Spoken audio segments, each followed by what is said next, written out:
of Ireland didn't vote to Brexit. In fact, they voted to remain. And there is a very clear and strong resentment across a large section of public opinion in the north, and indeed right across the island, that Boris Johnson's government has behaved so recklessly, the Tories generally have behaved so recklessly and so carelessly with the future of our island.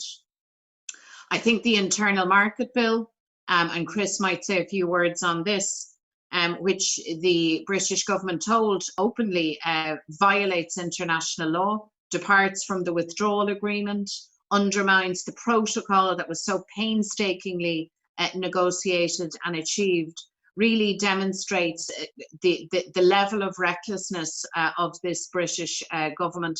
We're very glad that the European system has instigated proceedings against the British state for any potential violation of international law. And we are very, very pleased that there has been such strong solidarity for Ireland from across Europe and indeed beyond. I think perhaps most notably from Congress in the United States of America, from people like Nancy Pelosi, the Speaker, people like Chairman Richie Neal, Chairman of the Ways and Means Committee. And the United States have made it absolutely clear and repeatedly clear that if there is damage done to Ireland, if there is a hardening of the border, if there is any damage to the Good Friday Agreement, that there will not be a trade agreement between Britain and the United States of America. They have said that. In fact, I was briefing Friends of Ireland on the Hill congressmen recently, and they reiterated that point again. Nancy Pelosi has reiterated. So for the avoidance of doubt that is their position. I suppose our take on things is quite straightforward. We expect that when an agreement is made, it is honoured. The withdrawal agreement is a concluded and settled matter. The idea that the British state or government could walk away from that is frankly unacceptable and unthinkable. There can be no hardening of the border on our island. The Good Friday Agreement has to be protected in all of its parts. And we know that we will rely very strongly on international solidarity and understanding and information to ensure that in a very dangerous situation that we get to the right result. And by the right result, I mean a deal. I think a no-deal Brexit, and no matter how Boris Johnson tries to dress things up, that's bad news all round for Ireland in a very particular way. But I would say that's bad news for Britain as well. So I'm delighted to be here. I look forward to taking your questions, and Chris might say a few words in advance of that. Chris, absolutely. Over to you, and mute yourself, please. For those of you who have just joined us, Chris Hazard is MP for South Down, and you're still muted, so I'll try and unmute you. Still muted.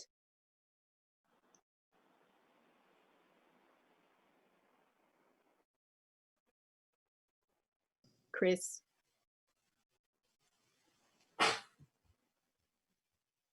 Okay, well, while Chris sorts his volume out, hopefully, I think you look frozen as well. I'm just going to repeat, if you have any questions, we're going to try to finish this before the Boris Johnson press conference at 4. So just put your blue hand up, or just tell me in the chat that you have a question. And I already have a question from Isaac, who I've seen has just joined. So Chris, if you're there, please. Okay, he's gone out and come back in. Chris, I think that you're back. And okay, this is fun. This is technology. There you go. Over to you. Apologies, Deborah. The broadband in my constituency office is not the best today. This is the new normal, isn't it? We're trying to deal with. But no, look, thanks, and thanks very much for the opportunity. It's great to speak to so many people here today. And I think, as Mary Lou has outlined quite eloquently there, unfortunately, what we see from Boris Johnson today is yet again more brinksmanship at a very difficult and dangerous place in these negotiations. We should be at a point now where the European Union and the British government are refining down on the finer details and working out how we go forward in finalising the deal. However, at this last moment, again, we see more theatre from the British government. Again, I think today and recent weeks has re-emphasised the need for very strong, ironclad governance arrangements when it comes to what's going to happen going forward in the years ahead, and oversight and certainly dispute mechanisms need to be, there very strong footing in legislation and everything else to protect people going forward. The Internal Market Bill certainly has been the epitome of this. Not only has the Internal Market Bill undermined international law with regards to the International Treaty and the Withdrawal Agreement and the Irish Protocol, which has been spoken of at length, but it has actually went much further in that it has undermined our Good Friday Agreement, our peace accord, in that it is an assault on the devolved institutions, not just at Stormont here in Ireland, but in Edinburgh and Cardiff as well. It gives the British government the power to disavow local legislation and positions. So, for example, our local farming community have become very worried in recent days when the British government have pushed ahead with lowering of food standards for future trade deals with the likes of the United States of America, for example. And this is very worrying. The local devolved institutions take issues such as food safety very, very highly in their list of priorities. We have very strong environmental safeties. We have very strong workers' rights, all flowing from our membership previously of the European Union. So this is worrying. Again, I think I would touch upon as well. So the British government through Michael Gove have said in recent times also that this was necessary to protect the Good Friday Agreement. I think this is farcical. Again, Michel Barnier has been very strong on this to say nothing could be further from the truth. How could a bill that seriously undermines the very nature of devolution be in any way designed to protect our peace processes? It's the complete opposite. It's worth pointing out and would highlight in recent weeks, the Assembly at Stormont has voted 4 times in 4 weeks against the position of the British government in opposition to the Internal Market Bill and protecting our human rights and our interests going forward, and make an appeal to the European Union to ensure they do not compromise on what has been agreed previously. And as we approach these final few weeks, look, we know that it's fisheries, we know that it's a level playing field, we know that it's governance are really dealt with if there's any opportunity for a deal. But at the end of the day, the British government must understand that it is their red lines that have created this problem. They need to understand that there's consequences to the positions they have taken, and to date, unfortunately, they have not done that. So, look, I think the next few days is going to be very interesting, very dangerous, in fact, with regards to the recklessness of Boris Johnson's language this morning. But I hope they can return to the negotiating table in good faith next week when the European Union are in London for negotiations. We've seen with Boris Johnson last year, roughly this time last year as well in the autumn, that there was lots of jingoistic theatre and rallying of the Brexiteers beneath his flag, all for him to see the light and realise that the only way forward was to get that deal. So we have to hope that there's the same sense of purpose comes over Boris Johnson and his administration in the next few days. However, they are acting increasingly erratic. So you certainly wouldn't want to be betting your mortgage and that they would do that. So I think the message then is the European Union have to be very firm, have to stand up for citizens here in Ireland. We have the withdrawal agreement and the protocol. No matter what happens now with the future trade arrangement negotiations with London, they are paramount. They cannot be compromised on. That negotiation is sealed, and I think that has to remain the case. Okay, shall we start? Thank you very much, both. Shall we start to kick off with the questions? I would like to start with one, and then Isaac, and I've got all of you who've put it in the chat. I wanted to know from Mary Lou and maybe even Chris, what is the best outcome of the EU summit? What sort of deal do you want to see? So the very best outcome is one that ensures a level playing field. We do not want to see social dumping or a race to the bottom. We certainly don't want to see on our neighbouring island the running down of environmental standards or labour standards, because that potentially has a domino effect. I mean, across the continent and beyond. We take a view that what we have, we hold. The achievements that we have made, the social protections for workers, for our environment, for our society, cannot be rowed back on. A good deal also does have to have robust governance, because we have to enter into arrangements in good faith. We have to act in good faith, all parties. But in the event that there is a straying from that, there has to be some comeback. Brexit, bear in mind, is for keeps. It's not it's not a temporary arrangement. And then, of course, the area of fisheries is hugely sensitive, not least for us, as the next door neighbour island. That matter needs to be resolved. So that's really the kind of the least worst kind of arrangement that can be landed on. But let me say, there's no good Brexit. Like, there's no happy ever after in all of this. Even having achieved all of that, and even with the guarantee of the protections of the Irish Protocol and the withdrawal agreement, bear in mind we are still left with a very, very messy scenario. And let me say, I believe Brexit is an absolute game changer in respect of the border on our island, because that border now is not simply an Irish problem, it's now a European problem, because the European Union correctly will have a view that they wish to protect the integrity of the market, of the single market. We share that and understand that objective. We do not want to become the gateway or the dumping ground even for faulty or substandard products or chlorinated chicken. So we get that. But let me tell you, it is impossible to police that border, that vast porous border. So there is no happy ever after, but certainly let me reiterate that a deal, of course, a good deal is far, far superior to no deal. And I heard Boris Johnson talk about the Canadian model as though there was ever any equivalence between Britain and Canada, and then an Australian deal, which there is no Australian deal, which is a matter of quite some great head scratching on this side of the sea. Thank you very much. We're starting off with Isaac. Your question, just remind us who you are and who you work with. Thank you.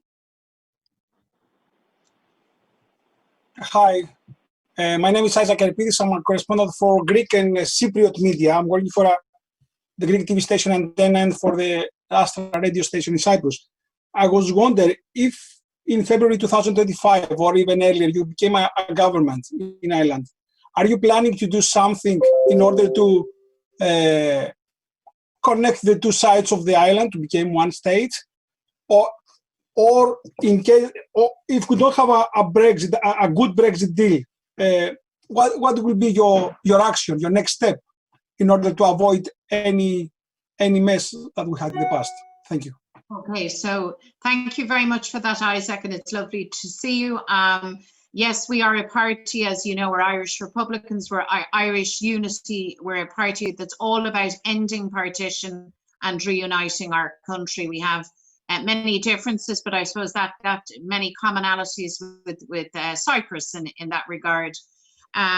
We are absolutely sure that due to the demographic changes, the political changes, that we are on course and we are on the journey towards a referendum on reunification of our island. That provision for that referendum is in the Good Friday Agreement.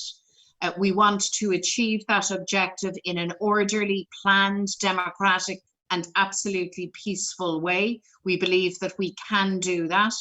Brexit, of course, put the issue of the Irish border front and centre in the Irish political conversation, but also internationally. So it has brought a very sharp focus on matters.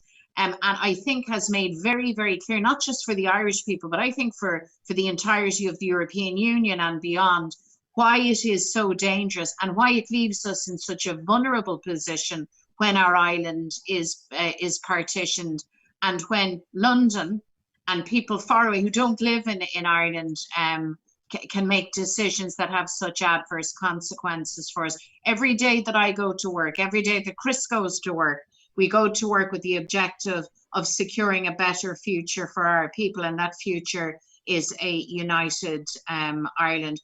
Obviously, we had a good election in February, a very strong election for Sinn Féin. We're not in government this time round, but we are a party planning to be in government in Dublin. And as you know, we are in government in Belfast, in the Belfast executive.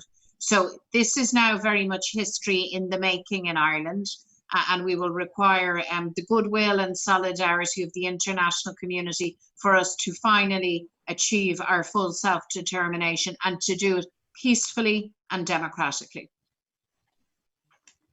Thank you. Gregorio, it's your turn.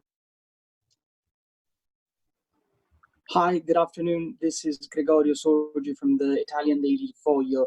As you well know, Joe Biden, the Democratic candidate, recently said that he would never negotiate a trade deal with the UK unless they withdraw the internal market bill.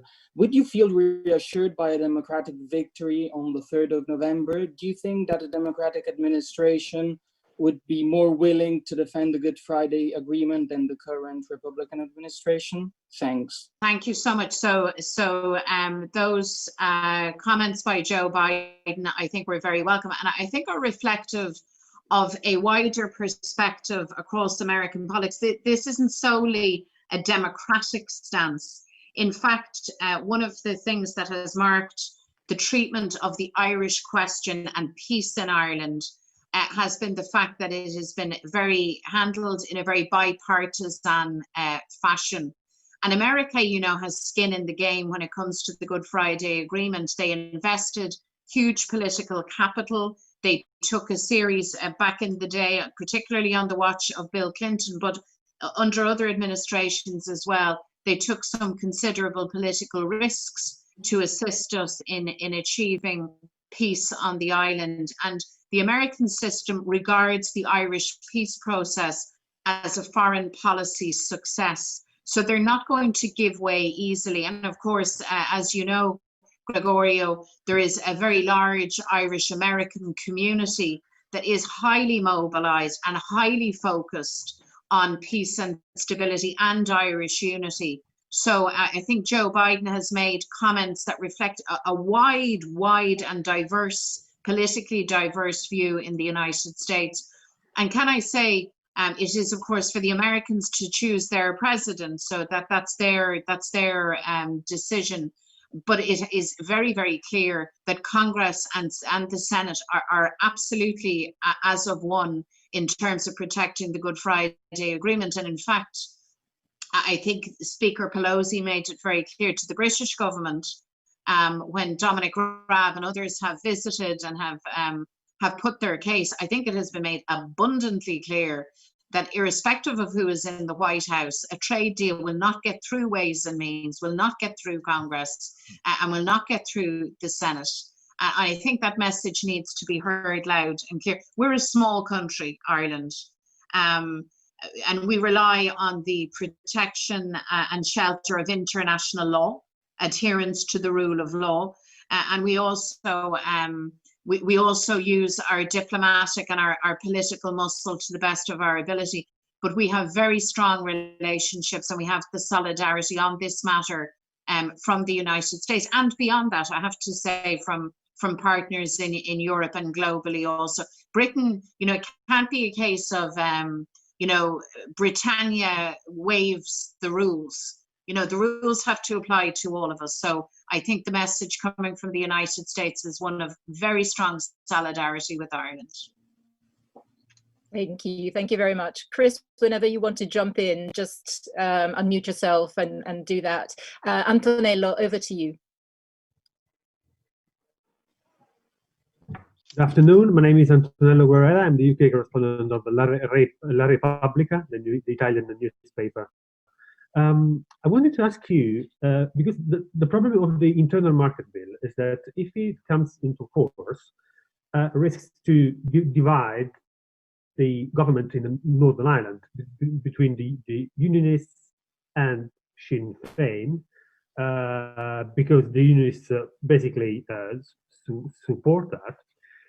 So do you think that the internal market bill really risks to create a power vacuum and maybe disorders, and that Northern Ireland can just be back into turmoil? And the second follow-up to what you said a few minutes ago, do you have a time limit for the independence referendum? Thank you very much. So, Antonello, the single market bill as presented, it's not simply that it divides opinion or feelings between Unionists and Republicans in Ireland. In the first instance, the primary difficulty with it is that it violates international law. I mean, bear in mind, Boris Johnson negotiated the withdrawal agreement. Boris Johnson presented this to his own parliament and indeed to his own people, and he said that it was an oven-ready deal. I recall him saying that. It now seems that it wasn't so oven-ready after all, and we cannot conduct business in that way, and the British state cannot act in a rogue fashion and sign up to international agreements and then resile from them. That's entirely unacceptable. It's bad faith generally, but it is a very, very dangerous course of action in relation to Ireland, because the Good Friday Agreement itself is an international treaty. It's an international legal instrument. We have to be in compliance with that and with all other matters. And listen, the Irish protocol in the withdrawal agreement, let me tell you, is the bare minimum that we require, to ensure that Irish interests are protected and that we can keep the light on in Ireland. So Boris Johnson, any resiling from that is unacceptable. And I've heard it's suggested that, well, you know, we could just have this law on the statute books and sure, it wouldn't matter because it's not going to be applied. That too is nonsense. You can't introduce laws like that and just hope that they will fall into abeyance. That's not an acceptable position. So we believe that the European side are absolutely correct in saying very clearly to Boris Johnson that the offending parts of the single market bill have to be removed. They have to be in compliance and they have to act with goodwill. As to the date of the referendum, well, we envisage certainly within the next decade that we will have a reunified Ireland, that we will have a constitutional transition. I'm not going to give you an exact date, a precise date for the referendum, because we need to do a good deal of preparatory work. There's a whole conversation that needs to be had around public service provision, the economic model, and so on. So I have said repeatedly to Micheál Martin, our Taoiseach, and to Leo Varadkar, his predecessor, that work needs to start now. But be assured that in the event that there is a crash, that there is a no-deal Brexit, in the event that the Irish protocol and the protections are shredded in the way that Boris Johnson has and his government have suggested, that certainly, without a doubt, will accelerate the urgent necessity to deal with the constitutional issue, without a doubt. Maybe I could just add a few things to you around the internal market bill. And, you know, it's important to stress, and I hope this does come across, that it's not just Sinn Féin or, you know, those within nationalism and republicanism who are very opposed to this. You know, all of the pro-Remain or anti-Brexit parties are very much opposed to this. And so are elements of the DUP. The DUP in particular are devolutionists. They really do like devolution. They are a party who wants to be able to be in control of their own political destiny. So there's huge elements of this bill, aside from the European Union elements, that will chime with them and standing up against it. It should be stressed too that, you know, all elements of civic society has spoken out against this bill as well. So we have had our Chief Justice, Sir Declan Morgan. We've had the Equality Commission, the Human Rights Commission. We've had the trade unions. We've had different organisations say that this is simply unacceptable and that it undermines Stormont's ability and place and jurisdiction to do its job. And this exact same is happening in Scotland and Wales. This probably touches upon a similar problem that's happening at the minute underneath the radar of Brexit across the islands in Britain and Ireland, in that the rise of English nationalism, a very narrow, a very xenophobic and right-wing English nationalism, has really destabilised relations on the islands. And it is driving as an accelerant towards, obviously, you know, Irish unity with regards to ourselves. But in Scotland, even in recent days, the polling has suggested that the demand for Scottish independence has now reached its highest ever level. And I have no doubt that much of this, you know, obviously the arguments for Scottish independence and Irish unity stand on their own 2 feet, but much of this is to do with a very destabilising, toxic brand of English Toryism that's centralising powers away from the devolved regions, and they use the likes of this internal market bill to do that. I think it's fair to say that Boris Johnson and Michael Gove and their colleagues do not like devolution. They do not like the idea of devolved regions and administrations taking their own decisions. So I think even after, and even if there's to be a Brexit deal in the weeks ahead, I think this is going to characterise politics on these islands over the next number of years. And it'll be very important, especially from an Irish point of view, that the European Union and others and our global partners stand up for the interests of citizens and make sure that international treaties such as the Good Friday Agreement are protected. Thank you, Chris. Thank you very much. Jay, are you there? Over to you, and please unmute yourself. Jay's gone, and let's move on to Ali. Yeah. Oh, hello. My name is Ali Bahayjoub. Can you hear me? Yeah, perfectly. Yeah, Ali Bahayjoub, editor of northsouthnews.com and African News Agency. I was supposing the agreement is not there. What impact it would have on the Good Friday Agreement and the local economy in Northern Ireland, please? Thank you. Well, thank you for that question, Ali, and it's nice to see you. It would be devastating for the island economy, not just the north, but the entire island. Our difficulty would be because we have an international frontier on the island, a contested border, but a border nonetheless. In the absence of an agreement, and in the event of a no-deal scenario, well, then the World Trade Organization rules apply in terms of quotas and tariffs. And I cannot overstate the level of disruption that would mean on a small island, north to south. It would cost jobs, it would cost livelihoods, it would cause social dislocation and difficulties. But above all, it would be a strong and devastating message that actually the peace initiative that we have crafted so carefully for decades now, that actually ultimately it has been damaged, or even that it has failed. Back in the 1970s and beyond, when the conflict in our country was at its height, the most potent symbol of that conflict and division were the border crossings. The roads were closed, they were patrolled, there was custom posts and areas patrolled by British soldiers. And they were the ultimate, if you like, image and symbol of division and conflict in our island.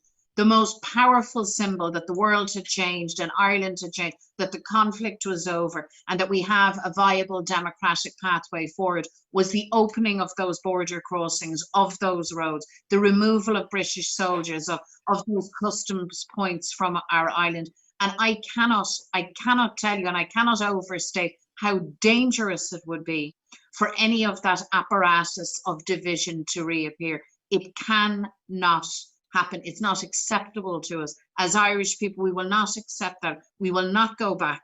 We will only go forward. So that is why we so passionately argue for the very basic protections in that protocol to see off that scenario. In the event of a no deal more generally for the Irish economy, it causes a huge problem for us, because Britain and Ireland are very strong trading partners, because Britain also is a land bridge to the wider continent and the wider world. And you can identify particular sectors that would be most badly affected, but the truth is every sector would be badly affected. And can I tell you this, Ali, actually, even with the deal, this is still bad news for us. We did not need this kind of disruption, this kind of uncertainty. And certainly people living in the north of Ireland, I'm a Dubliner, as you know, I live in the south, but people living in the north, Irish people, and indeed British people, people who identify as British, so many of them, the principle of being a European is so important. It is their gateway to travel, to work, to study, to enjoy rights right across all of these jurisdictions. And particularly our young people are sore and heartbroken, many of them, that they are now left potentially in a limbo between, you know, and with a Tory government in number 10 calling the shots. Who would want that? What sane, well-adjusted person would want that? The answer is nobody. And so that's where it's at. So we're not making these points to be in any way melodramatic, in any way alarmist, but we believe that the world needs to know the precise extent of the danger here, and therefore the absolute recklessness, the abject recklessness of Boris Johnson in his behaviour, including today his enunciation that it's more or less his way or no way. That is dangerous talk, and it may well be a negotiating tactic for him with the European side, but it's a very dangerous tactic, and it's a tactic that could really cause real damage, in particular to Ireland. Thank you. Thank you very much. Daniel, you go. Yes.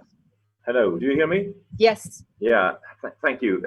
Daniel Alling is my name. I'm the UK correspondent and Ireland correspondent for the Swedish radio based in London. When I listened to Scottish Independence Party and you working for a united Ireland, and when I'm listening to the Brexiteers, and I'm not out, I mean, I'm not asking a question now to be provocative, but because I'm interested. When I listen to you all, I come to the conclusion that all these issues are based on emotions, history, psychology, and so on. You want to have a united Ireland. It doesn't matter if there are economical, arguments for that. The Scots have the same opinion. They want to be independent because of, the same reasons the Brexiteers want to leave the European Union. They want independence, they say all the time. Boris Johnson said it today. Can you reflect on that? Can you understand the Brexiteers somehow in that regard? And Chris, you said something that English nationalism will raise the prospect of united Ireland. Aren't you happy then for English nationalism? But can I say, Daniel, that sometimes when I hear the Brexiteers loudly proclaim their commitment and their rights to their independence and and their borders and their taxes and their rules and their way and their country, I reflect on the fact that they have not afforded those same standards to us. And we were colonized. I'm sure you're somewhat au fait with Irish history. We suffered colonial occupation. We suffered dispossession. Our language was taken. We faced famine and hunger. The reason why we have such a huge diaspora is because we were colonized and because our people were brutalized and dispossessed. And I don't want to rerun history. I don't want to live in the past. I very much, and we live for the future. We want to build the future. But there is no comparison to be made around our desire, our legitimate right to self-determination. This is a democratic and a human right that we are striving for. There is no comparison in this world between that and the narrow, xenophobic, exclusionary, ugly English nationalism that we have seen. No, in fact, I would say we are at opposite ends of the spectrum. And Chris can answer in terms of the Brexit, you know, English nationalism opening the door for Irish unity. But can I tell you, we will never celebrate xenophobia, ugly racism or exclusion. In fact, the Irish Republican movement throughout history and to this day is premised on the rights of citizens, the dignity and equality of every citizen and every human being. So that goes absolutely against our grain. So we take no comfort from that. Yeah, I suppose to add, look, it's certainly my belief and our belief as a party that, you know, Brexit is an act of political and social self-harm. Of course, you know, people in Britain are more than entitled to vote that way.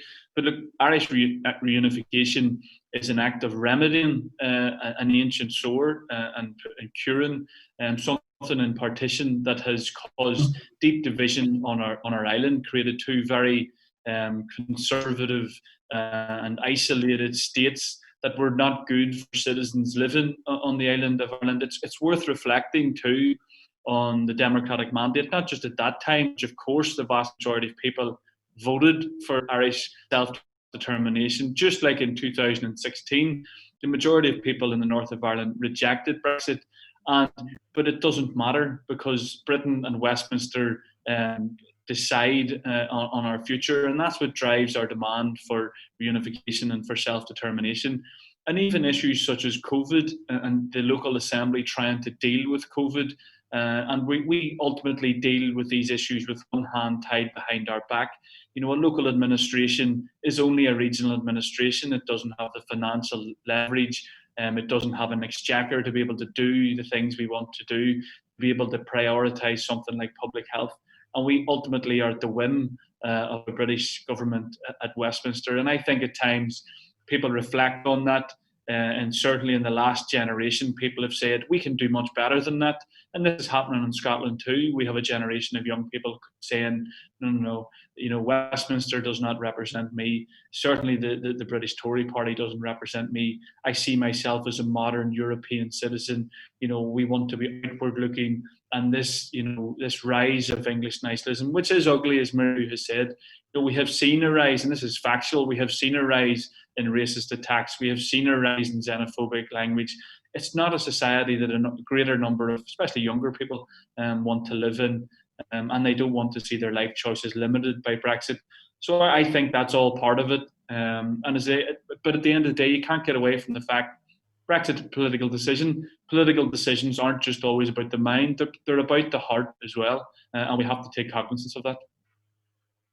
Thank you very much. I'm very conscious of the time, but I think that it's quite so many heroic colleagues staying on. We care to listen to what you've got to say, and then we can go and see the PM. Sergio, do you want to go now? And then Concha, you're after. You hear me? Yeah.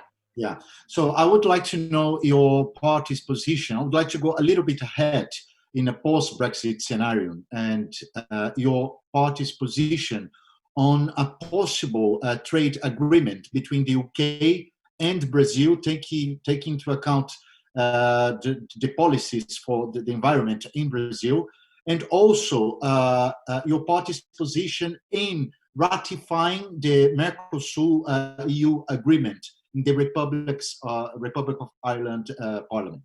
Thank you very much. Muito obrigado.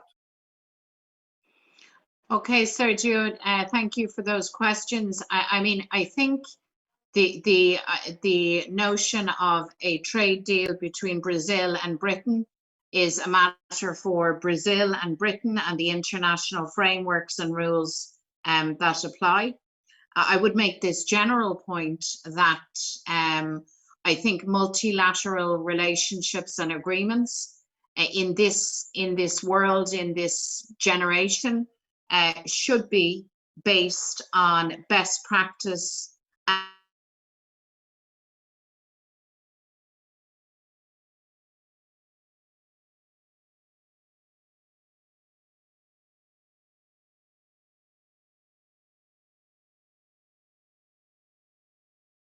those standards, and more is the pity. On the issue of the Mercosur deal, I think you're probably familiar with our stance. We are very, very concerned that on the one hand, we have a global market that says we must be conscious of and cognizant of global warming, of the climate, of protecting our planet. And then we have these trade agreements that fly in the face of those principles. And of course, the world looks on and asks the hard questions around massive deforestation, you know, ask questions about the Amazon basin, ask questions globally about what we are doing, what are our farming methods, and what are the consequences of all of this. And these are global questions. These are questions that we need all to attend to. Our farmers here in Ireland produce what we believe to be the best beef in the world, and we make no apology for that. And of course, there is absolutely a concern around maintaining a market for our own produce. But I think the bigger impetus and the bigger political concern now is around sustainable farming methods. And look, this is something that we all need to address, and it's something in our view that the Mercosur deal does not address. And by the way, we in Sinn Féin are not alone, either here in Ireland or much more broadly, in holding those concerns and those views. Thank you very much. And Concha, would you like to go with your question? Me now? Yeah. Yeah. I like to put a question not on Brexit, but on Sinn Féin mainly. Many members of Sinn Féin traditionally were following the Catholicism or the values on the family based in Catholicism. Have they moved on in tune with with modern society in terms like gay rights or transgender or abortion? So Concha, not alone have we moved on, the world has moved on, Ireland has moved on. Here's a potted history of what happened on our island. When the island, you know, sometimes people talk about the conflict in Ireland and they say it was a sectarian conflict between Catholics and Protestants. Really it wasn't. It was a colonial conflict that, yes, divided along sectarian lines, but the essence and the source of the conflict was a colonial or an anti-colonial struggle. But when the island was partitioned in the 1920s, what happened was you had two reactionary states. In the north, a Protestant state for a Protestant people, and in the south, a state where, if we're honest, home rule was Rome rule. Both of those scenarios were accurately predicted by one of our great leaders, James Connolly, who said that partition would lead to a carnival of reaction. And of course, that's what we saw. And people north and south paid the price for that. So moving on to the here and now, we are a world away from that. I mean, Ireland was the first country, the 26 counties of the Republic, in which, for example, gay marriage became a reality by way of popular vote. It was put to referendum and the people approved it. We've had a huge advance in terms of women's reproductive rights, which is hugely contentious, still is. That's not uniquely Irish, but we have made progress on that. And on all other issues around identity, gender identity, transgender rights that you have identified. And look, Sinn Féin is made up of people of all classes and creeds.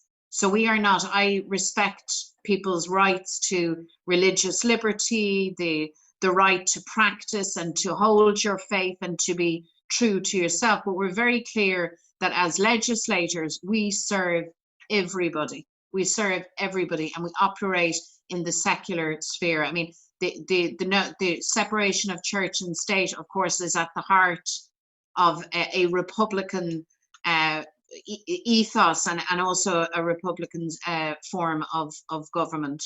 So I hope that answers your question, Concha. I know it's very often, and particularly in the North, it's sometimes very simply reflective of the Catholics and the Protestants. It was never about transubstantiation or the virgin birth or theology. This is not a theological issue. This is politics, and this was a colonial conflict. Thank you. Thank you very much, Mary Lou. Can I just finish before we go? I wanted to ask you a question, a little bit of a follow-up on what was asked before. If you have an idea of the appetite for a border poll in both Ireland and Northern Ireland, and if this deal, whatever deal comes out on the 1st of January, how that, I mean, it probably won't be a great deal, as you said before. So how long would it take for you to organize, to start getting organized to go for that poll? Well, the polling data, and Chris might have more kind of precise information on this, but I am aware that the trend... Chris has been trying to log on, but he hasn't succeeded. Okay. I think Well, what I can tell you is that oh, you're back. The polling data consistently indicates a growing appetite for Irish unity. I mean, in the south, as where I am, the polling consistently reflects that people favour Irish unity. I mean, bear in mind that it is a constitutional imperative. I mean, it's stated in the Constitution, 1937 Constitution, and it is also, at least rhetorically, the shared ambition of the vast majority of political parties across the island. But I think something has changed. I think there's been a generational change, actually. I think there is now kind of a view and a vision of where Ireland can be. I think we have moved away, as I described to Concha in the previous question, from a lot of traditional positions. I think younger people, frankly, look at things in ways that are entirely at variance with their parents, their grandparents. And I think there is now a growing sense of excitement at the opportunity that reunification would present. And the polling data tracks that. And bear in mind, these are polls that are taken in advance of kind of the formal political system, creating the very necessary space to have the debate, the exchange, the brainstorming, the differences of opinion around what this new Ireland might look like. And to say to you, that, Deborah, that how quickly could we do this work? Some of this work can be done relatively quickly. I mean, I think in 18 months, in 2 years, you would do an enormous amount of work in a constitutional convention or whatever it might be called. But the really critical thing is that we need to start now, you know, because I could speculate as to how long it might take. We could look to international experience and get some guidance from that. But we know that we have to start. So we want that to start now. We want it to be inclusive. There's no veto on blocking Irish unity. I mean, the referendum is clear. It's the normal democratic standard of 50% plus, and the decision is made. But we believe that we can win the referendum by a much more expansive margin than that, and that's what we aim for. Chris, can you recall exact polling rates? Are you frozen, Chris? Let me see. He looks kind of frozen to me. Yeah, he does. But the polling data is there, north and south. Lucid polls, for example, give a good and a fairly clear read on things. Okay, thank you very much. I think at this point maybe we can close the briefing, and unless Chris makes a last appearance, there he is. Chris, if you can hear us, do you want to add something with the exact polling figures? This has been recorded, so I'll send the recording to everyone here. And I would just like to repeat the invitation to come and Zoom with us more often, because I think especially now, from now to the 1st of January, there's going to be quite a lot of news that you might want to comment with the international media. Thank you, Deborah, and can I thank you as ever for your hospitality and your professionalism, and thanks to all the colleagues for attending today. Your interest is very much appreciated. Thank you so much. Thank Bye. you, Mary. Till next time. Thank you. Thank you, Deborah. Apologies for the bad internet here. Oh, Chris, Ah, you're there you back. are. Next time. Okay. Bye.